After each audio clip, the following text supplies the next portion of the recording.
Bonjour à tous, j'espère que vous allez tous très bien. On se retrouve pour une toute nouvelle vidéo assez spéciale.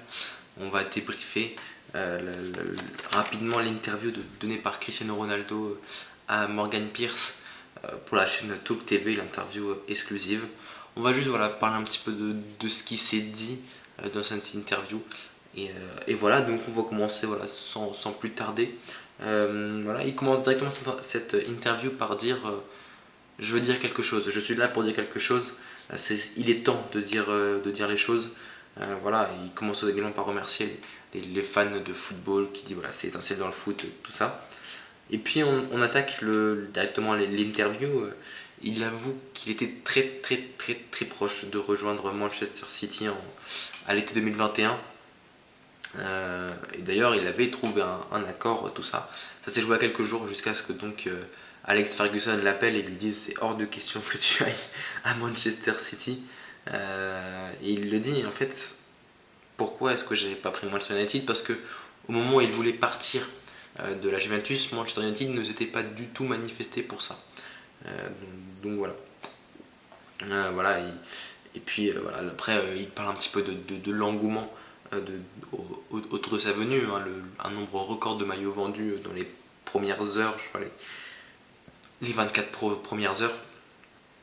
Donc voilà, il remercie tout le monde. Et, donc voilà, et puis il ajoute la phrase I don't follow the records follow me. Je ne suis pas les records, ce sont les records qui me suivent. Et puis il se met à parler des infrastructures de Manchester United, qu'il déplore un petit peu, on va pas se mentir. Il a été choqué en fait, mais il a été surpris mais pas dans le bon sens. C'est ce qu'il déclare exactement, puisque rien n'a changé, everything was the same. Il a dit que c'était difficile. Il a dit que c'était difficile pour lui parce qu'il était passé par le Real, par la Juventus forcément, qui était à la pointe de la technologie.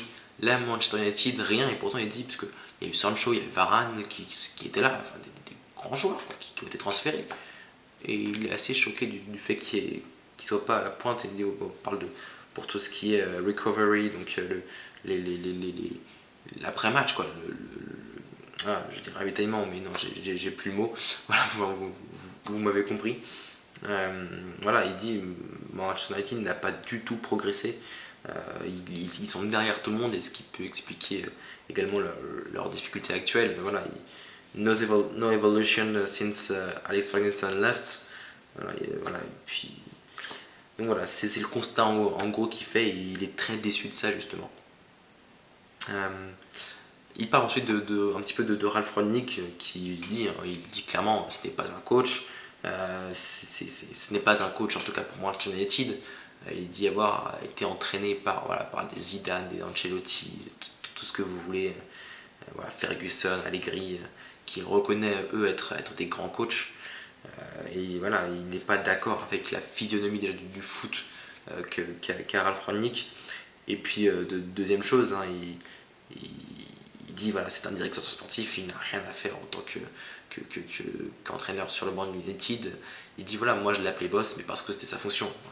Quand je parlais à la personne, je ne m'adressais pas à mon entraîneur, tout ça.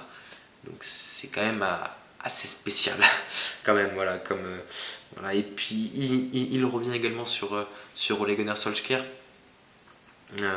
où il dit très clairement que Manchester United aurait pu le garder.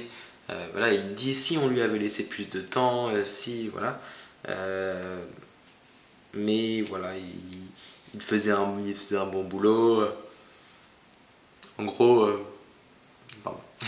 gros, à la manière d'un Arteta, finalement laisser du temps à Ole Gunnar Solskjaer pour qu'il s'impose, pour qu'il mette en place le jeu qu'ils veulent, qu'ils veulent, pardon, pas qu'ils veulent.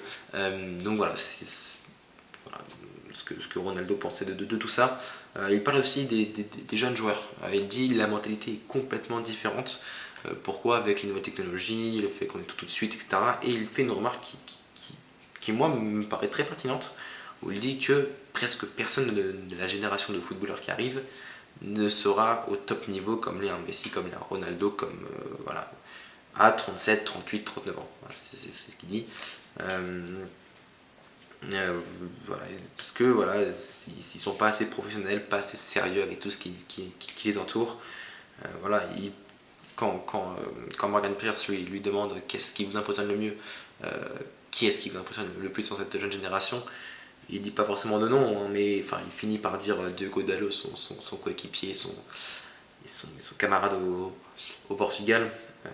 Voilà, et puis il dit voilà, il s'en fiche de moi, entre guillemets, hein, des conseils que quand on lui donne, tu lui dis un conseil de 1000, ça sort par l'autre oreille. Voilà, il dit c'est très différent. Moi j'observais et je parlais beaucoup à Van Nistelrooy, à Giggs, tout ça. Mais voilà, c'est comme ça. Ensuite, il parle pas mal, on va dire, de sa vie personnelle. Je vais pas y rester 20 ans, parce que c'est pas que c'est pas intéressant, mais c'est pas moi ce qui me préoccupe le plus. Voilà, sur sa chaîne YouTube, j'ai pas forcément envie de parler, mais voilà, rapidement, il dévoile donc le nom de son petit garçon décédé qui s'appelle André, tout ça. Il dit voilà, que c'était le moment le plus dur dans sa vie depuis que son père est mort. Voilà, je vous passe un petit peu tout le blabla.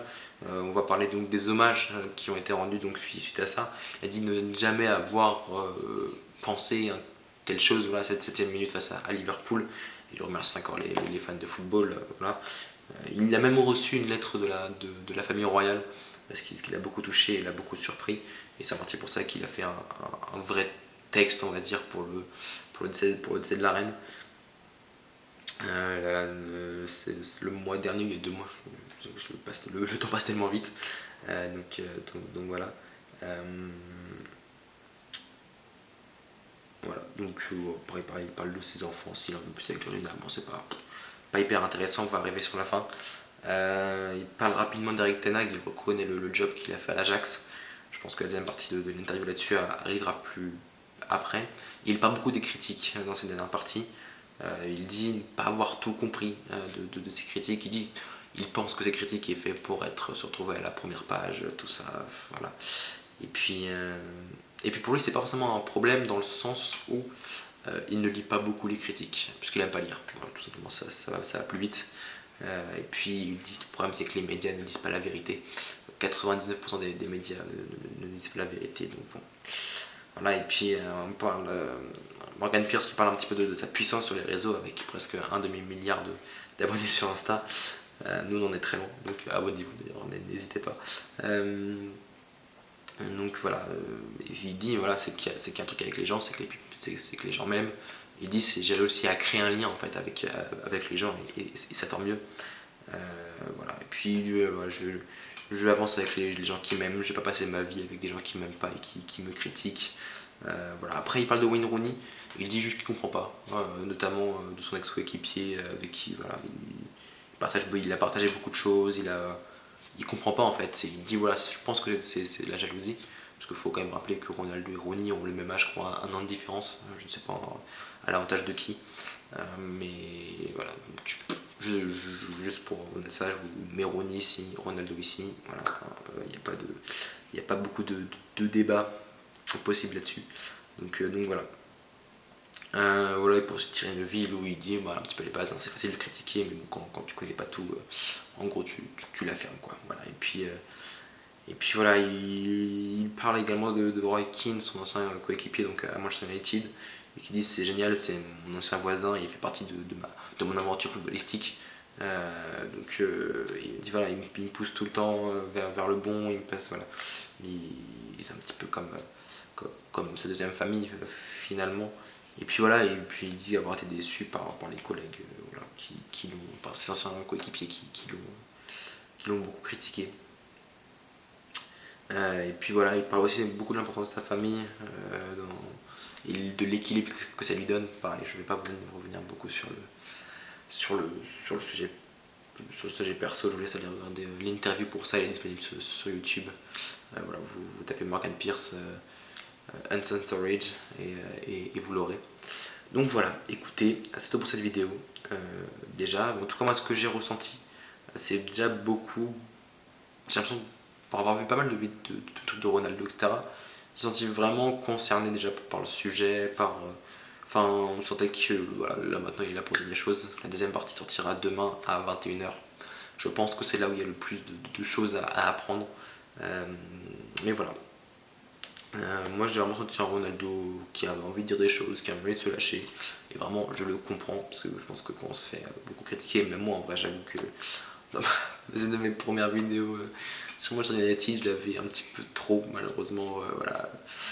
De toute façon on n'a pas fait beaucoup de vues donc enfin si quand même je crois que pour une première vidéo c'était pas mal. Mais voilà.